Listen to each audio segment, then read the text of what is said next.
Good evening friends, मेरा नाम है आदित्य सिंह तोमर और आज मैं आपको एक अच्छी सी मोटिवेशनल स्टोरी सुनाने वाला हूँ। एक बार क्या होता है, एक आदमी एक महात्मा के पास जाता है और उनसे कहता है कि वो ये कहता है कि क्या भगवान में अक्ल कम है क्या?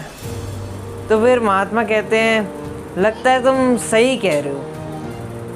तो फिर उस आदमी ने कहा कि कैसे महात्मा हो तुम? आप ये कह रहे हो कि भगवान में अक्ल कम है, जबकि आप तो भगवान की दिन रात पूजा करते हो।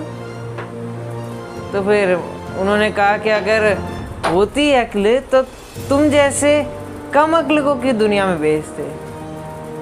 तो फिर वो उसे बहुत बुरा लगा कि उसका मजाक उड़ा दिया उन्होंने। तो वो वहाँ से चला गया। फिर वो अपने दोस्त के पास गया है, उसके घर गया। उसने उससे कहा कि आज हम कुछ नया करेंगे। हम क्या करेंगे कि भगवान की गलतियाँ ढूंढेंगे। भगवान ने इस दुनिया को बनाने में क्या क्या गलतियाँ कर दी। तो दोस्त कहता है बड़ा ही मौलिक विषय है, तुम बहुत कमाल के आदमी हो जो भगवान की गलतियाँ ढूंढने निकले हो। तो वो दोनों चल पड़ते हैं। अब बगीचे से गुजर रहे होते हैं तो उन्हें मिलता है एक वो आम का पेड़। अब आम का पेड़ मिलता है तो कहते हैं कि चलो जल्दी से गलती लिखो। तो वो लिखने बैठ जाता है। वो कहता है कि सबसे पहले ये लिखो कि आम का पेड़ ऐसे छोटे छोटे से आम है और इतने ऊंचे, अगर इन्हें नीचे लगा देते तो क्या हो जाता? नीचे ही लगा देते, है ना? तो ये सबसे पहली गलती है कि ये आमों को नीचे नहीं लगाया, ये छोटे छोटे से हम ऊपर चढ़ के बहुत बड़ी मुश्किल से तोड़ पाते हैं। तो फिर उसने नोट कर लिया। आगे चलते गए तो एक बगीचे में लगे थे कद्दू।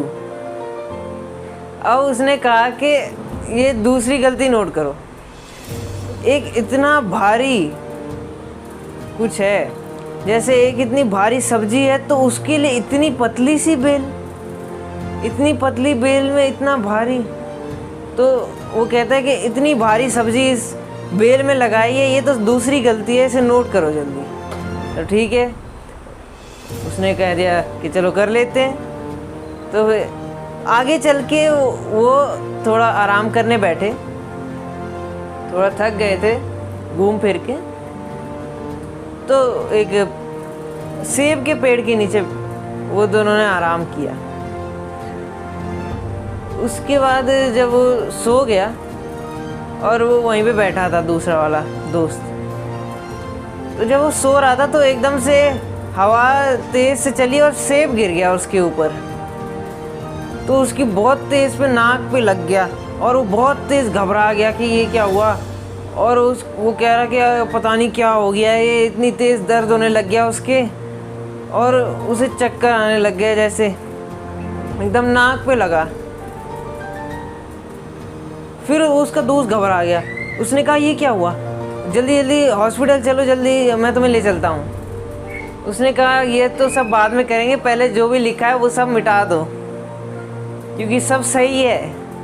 अगर सेब की जगह वो कद्दू लगा लेते तो फिर तो मेरे सर का क्या होता? फिर तो कद्दू से अभी तो बेहोश ही हुआ था, अभी तो मर ही जाता अगर कद्दू होता तो कोई गलती नहीं है भाई। इसीलिए हमें कभी भी दूसरे की गलती में फोकस नहीं करना चाहिए, हमें अपनी गलती को देखना चाहिए। अपनी गलती को देखकर हम सुधार अपने अंदर ला सकते हैं, लेकिन दूसरे की गलती निकालने से हमारा कोई फ़ायदा नहीं होने वाला है। इसीलिए हमें हमेशा खुद पर फोकस करना चाहिए, हम कहाँ पर गलत हैं ये देखना चाहिए। और जब हम खुद सही होंगे तो दुनिया अपने आप ही सही हो जाएगी।